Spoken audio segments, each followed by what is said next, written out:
Hindi raw aatrasan ni dating PAGCOR Chairman Efrain Genuino ang kasong plunder laban sa kanya.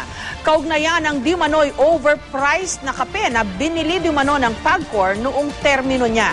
Giit ni Genuino tila pinepersonal siya ng kasalukuyang chairman ng PAGCOR na si Cristino Nagyat Jr.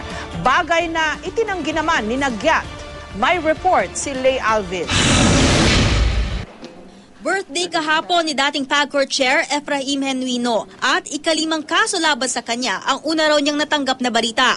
Ang kasong plunder ay dahil umano sa maanumalyang pagbenta at pagbili ng mga kape na umabot daw sa 1 bilyong piso sa loob ng 9 na taon. 100 pesos ang presyo ng bawat cup ng kape na ipinamigay noon sa mga casino player. Sabi niya may overprice. Hindi pwede magkaroon ng overprice kasi ang presyo merong difference in price.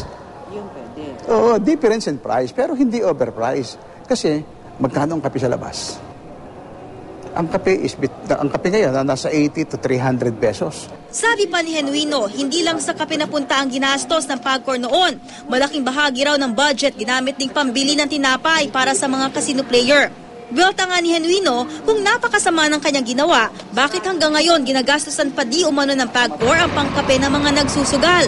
Kung tutuusin nga raw, mas malaki di umano ang ginagastos ng PAGCOR ngayon na pangkape. Tanungin mo siya, kaya ba hindi na bumibili ng kape sa labas? Pag nagre-request ang player, bumibili pa rin sila. Kaya nga 50 million pa rin yung gastos nila.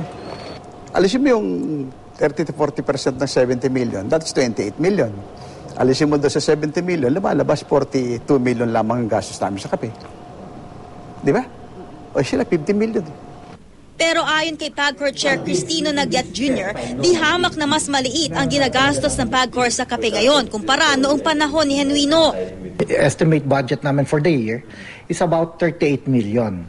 So, etong gastos namin, 38 million, ang gastos niya 174 million for coffee alone. Dagdag pa ni Nagyat, hindi dumaan sa public bidding ang pagpili ng concessionaire ng kape ng PAGCOR sa ilalim ni Genuino. We have to compare how much price the coffee is being sold outside and how much it is being sold inside. So, laki ng difference. I think the COA said it's about, the maximum is about 74% higher, no, than outside prices. So, it's overpricing. That's what COA said. Wala raw balak umalis ng bansa si Genuino. Haharapin daw niya ang kaso dahil wala siyang kasalanan. Nireresbakan lang daw siya ni Nagyat. Pero ayon kay Nagyat, wala raw personalan, trabaho lang. Noong araw tinanggal ko yan. He was forced to resign. Bakit? Binastos ako niyan. Sila na nag-aakusa. Hindi ba? Hindi naman malinis. Kasi ang dami nilang problema ngayon. Para ma-cover up niya yun. Kinakaso niya ako sa walang kakwenta-kwentang kape. It's nothing personal. It's our mandate. No? Kaya rin namin tinignan to is because of COA findings. It's not our own findings. There were COA findings saying that it's overpriced. Sa huling sona ni Pangulong Aquino, nabulgar ang di umano'y maanumalyang transaksyon sa kape. Sinabi na noon ni Nagyat na umabot ng 1 taon bago sila makapagsampa ng kaso dahil tiniyak nilang magiging matibay ito. Lay Alvis, GMA News.